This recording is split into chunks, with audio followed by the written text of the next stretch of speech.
se ni važno, glavno, da si se loto, ne. In tule gor imate res cajt, da se pokesate, pol pa šprint na polno dol. Tek po Šmarskih bregih boste rekli, prideš na Sveti Rok, pol se pa bolj kot da dol spustiš, ni čist tak, malo se spušaš, a za rekreativni tek je bolj kot ne spušaje, ampak vse ostalo je pa gor, dol, gor, dol, gor, dol. Tek po Šmarskih bregih, včasih je bil to vsak dan pot v šolo, ampak temu se zdaj reče tek po Šmarskih bregih. Tako da, vsi, ki greste na tek po Šmarskih bregih, počasi se bo treba spraviti na Sveti Rok. Za ostale, ki ste pa tu, čakate na podelitev šolskih in predšolskih otrok. Z obiskom nam je to prednost gibanje, zdrav način življenja, ne pa toliko tekmovanje. Kljub temu pa si seveda najhitnejši zaslužijo majhne pozornosti od nas.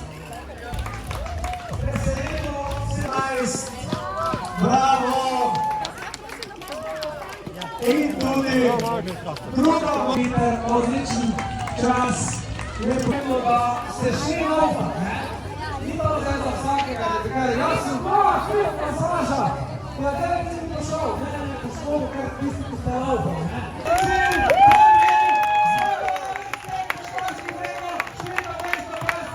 Kolega Deljak, bravo! Odlično! Prvi! Kud je bil cajt? Slab cajt! Ja, skromno rekel, tudi drugi imajo cilje v številkah izkladovanja.